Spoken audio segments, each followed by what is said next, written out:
Halo teman-teman, di sini Christian dari Kelas 12 IPA, dan gue mau jelasin tentang perdamaian di dunia dan hal-hal yang mengancam perdamaian itu sendiri. Tanpa basa-basi, mari kita mulai. Pertama-tama, kita harus mengerti dulu perdamaian itu apa. Semua orang pasti punya pengertian sendiri akan perdamaian. Namun, kita semua punya satu arti kedamaian dunia yang pasti. Perdamaian sudah pasti merupakan sebuah keadaan, kebebasan, dan kedamaian yang berbahagia bagi seluruh bangsa di dunia. Tanpa ada perang dan kekerasan. Semua orang pasti ingin perdamaian. Namun perdamaian ini bukan hal yang mudah untuk dicapai. Dan banyak cara dilakukan banyak individu atau golongan untuk mencapai perdamaian ini. Sayangnya, perbedaan pandangan, kepentingan, dan ideologi mempersulit pencapaian ini. Karena keberagaman dari dunia, tiap negara memiliki kepentingan yang berbeda, dan sulit untuk mengedepankan perdamaian dengan meninggalkan kepentingan tiap bangsa. Namun, perdamaian tetap diperjuangkan oleh beberapa orang. Contoh terkenalnya seperti Bunda Teresa, Martin Luther King Jr., Nelson Mandela, dan lain sebagainya, dan juga organisasi seperti PBB dengan UNESCO dan WHO. Jika ada hal-hal yang memperjuangkan perdamaian dunia, ada juga perbuatan yang mengancam perdamaian dunia ini. Mari kita masuk ke topik. Kata genosida pertama kali digunakan seorang ahli hukum dari Polandia yang bernama Raphael Lemkin pada tahun 1944. Berasal dari kata genos dari bahasa Yunani yang berarti ras, bangsa, atau rakyat, dan kaeder dari bahasa Latin yang berarti pembunuhan. Dimana jika kita gabung arti kedua kata tersebut, secara harafiah berarti pembunuhan ras, bangsa, atau rakyat. Genosida merupakan suatu pelanggaran berat terhadap HAM, karena itu merupakan perbuatan mengambil nyawa seseorang. Genosida merupakan suatu pelanggaran berat terhadap HAM, karena itu merupakan perbuatan mengambil nyawa seseorang. Salah satu dampak yang ditimbulkan oleh kejahatan pembunuhan adalah hilangnya nyawa si korban. Padahal nyawa adalah sesuatu yang paling berharga bagi setiap orang. Pembunuhan saja merupakan pelanggaran HAM, apalagi pembunuhan skala besar yang sebagian besar berencana. Pembunuhan skala genosida secara khusus dianggap sebagai mengerikan dan ruang lingkupnya karena para pelaku mengidentifikasi seluruh kelompok manusia untuk dimusnahkan. Pengertian ini mungkin terlihat jelas, namun genosida tersendiri lebih kompleks dari pengertian ini saja. Banyak sekali sejarah yang bisa kita ambil dari genosida dan mengapa hal ini bisa terjadi.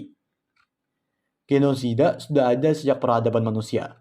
Contoh terawal dari genosida bisa kita ambil dari Perang Punisia ketiga, ketika kota Kartago yang sekarang merupakan daerah dari Tunisia dikepung oleh pasukan Romawi selama 3 tahun. Kartago melakukan pertarungan yang sangat sengit sebelum Romawi akhirnya memusnahkan kota Kartago dengan 450.000 rakyatnya yang dibunuh dan 50.000 lagi dipakai sebagai budak. Contoh lainnya merupakan genosida yang berasal dari perbuatan kolonialisme sendiri. Menurut Raphael Lemkin, penjajahan itu sendiri sudah termasuk genosida. Dia melihat genosida ini sebagai proses 2 tahap. Yang pertama adalah penghancuran cara hidup penduduk asli. Pada tahap kedua, para pendatang memaksakan cara hidup mereka pada kelompok pribumi.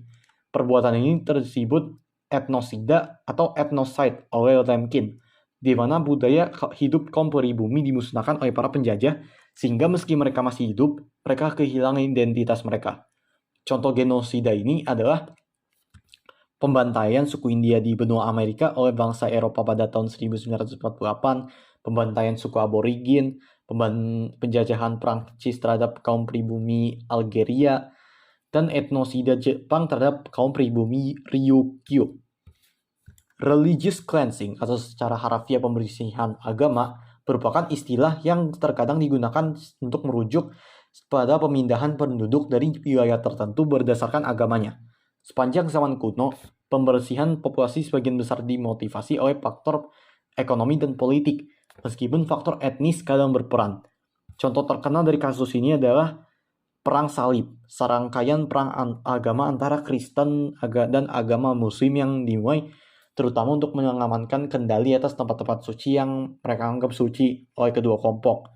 Secara keseluruhan, dengan ekspedisi besar Perang Salib, dengan berbagai ukuran, kekuatan, dan tingkat keberhasilan, mereka itu terjadi antara tahun 1906 dan 1291.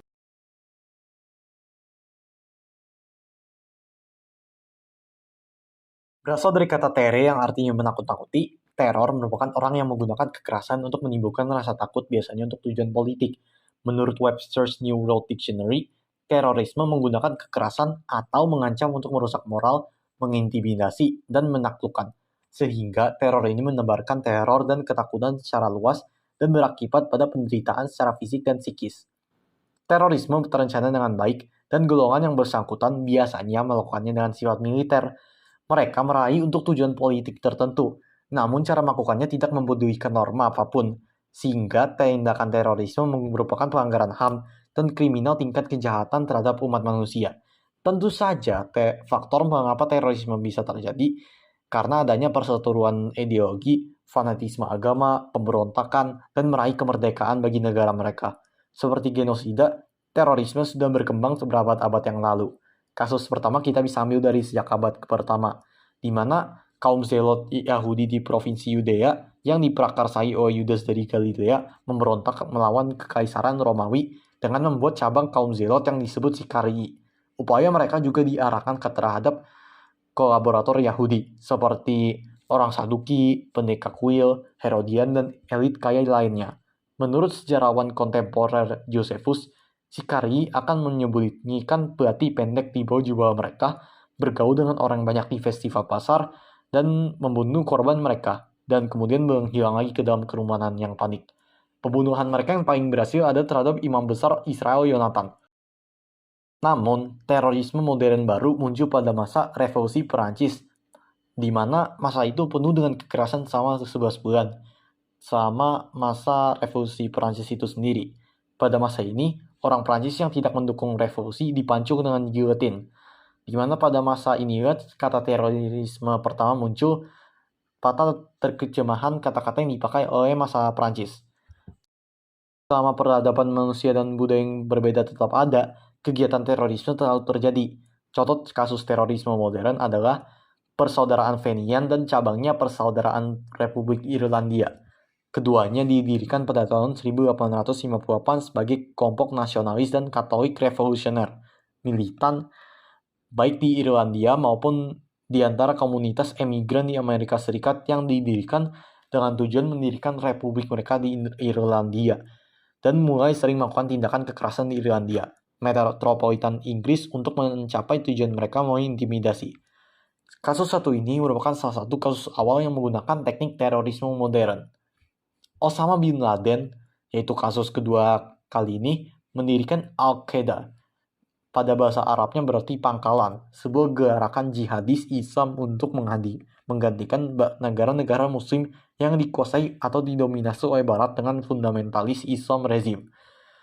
Yang kalian tahu ya, aksi terorisme terkenalnya itu merupakan peristiwa 9/11 atau 9/11 maksud saya, pada tanggal 11 September 2001,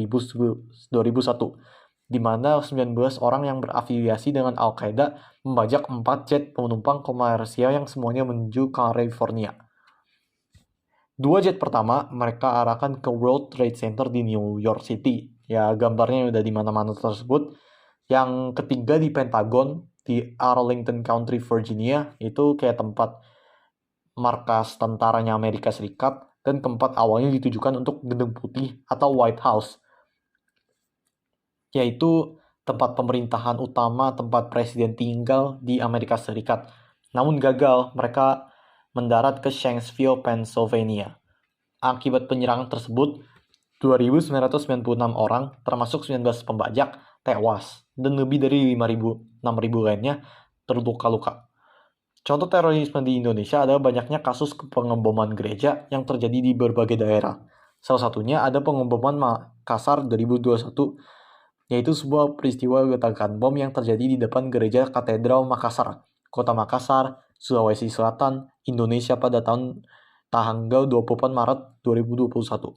Pelaku bernama Ibrahim Ibnu Andra tersebut menyebabkan 20 orang mengalami luka-luka.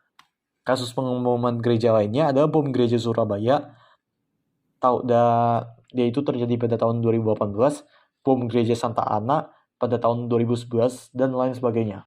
Kejahatan dan kekerasan di seluruh dunia bukanlah hal yang menyenangkan untuk dialami bagi semua orang. Dan dari banyaknya kasus-kasus yang kita lihat di video ini, kita bisa ambil pesan bahwa kita harus belajar untuk terus mengerti satu sama lain, meski kita memiliki pandangan yang tekad yang berbeda. Ini Christian menutup video ini. Mohon maaf jika ada kesalahan kata atau kekurangan dalam video ini. Signing off.